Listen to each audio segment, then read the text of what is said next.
pa naman pong balita, tiniyak ng Department of Energy na hindi magkakaroon ng mga brownout sa gitna ng nakabimbing dagdag singil sa kuryente. Pero aminado ang DOE na yung halaga ng interes para sa nakabimbing dagdag bayarin ay posible pa rin na ipasa sa mga consumer. Nakatutok si Julio Segovia.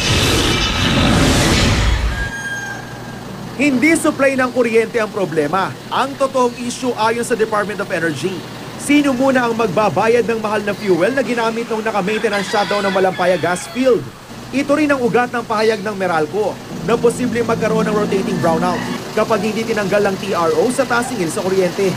Hindi raw kasi mababayaran ng Meralco ang mga power generator na posibleng tumigil sa pagde-deliver ng power supply. TRO or no TRO, you talk. Okay, and try to talk kung sino ang magsushoulder muna nito. Magtulungan muna kayo, kahit fuel cost lang. Sa kabila nito, siniguro ni Energy Secretary Jericho Petilla na hindi magkaka-brownout sa may 5 milyong customers sa sineserbisyohan ng Meralco. Nangako na raw ang generators ng patuloy na supply ng kuryente sa distributor kahit pa naka-TRO ang power rate hike. It will be resolved. And the idea here is there is power. Meron namang power eh. Merong supply. It's just a matter of whether it will be supplied. And I'm confident it will be supplied. Yun nga lang aminado ang DOE na may karapatan ng mga power generator na magpasa ng dagdag na interes sa Meralco dahil sa mga nabiting bayarin.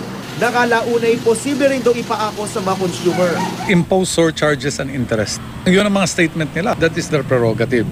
Pero kung i-charge yan sa tao, it really depends on ERC already. Kaya ang bayan muna na nagpetisyon ng TRO sa 4 pesos and 15 centavos na power rate hike, muling dumulog sa korte. Hiniling nila ngayong pigilan ng mga generation company na singilin at ubuan ng Meralco sa hindi nito pagbabayad sa mahal na kuryente kinuha nung nakatigil operasyon ng Malampaya. Ang threat ng brownout ay blackmail lang mula sa Meralco at sa mga Gencos na nagtitreten na pag hindi sila nabayaran, iba-brownout tayo. Dapat may TRO na ang Korte Suprema sa buong proseso. Sabi ng DOE, maging si Pangulong Noynoy Aquino, rerespetuhin anuman ang desisyon ng Korte. Pero gusto raw matiyak ng Pangulo. Ang sinasabi lang niya is that we should come in and make sure that the impact to the people is hindi detrimental. Hindi kumbaga mangangamote lahat ng tao dahil ang laki ng increase. Samantala, isang power plant ang nakatakdang itayo sa Batangas na inaasahang magiging operational sa Oktubre. Bukod sa dagdag na supply, mapapababa rin daw nito ang presyo ng kuryente dahil natural gas ang gamit nito. Julio Segovia, Nakatutok, 24 Oras.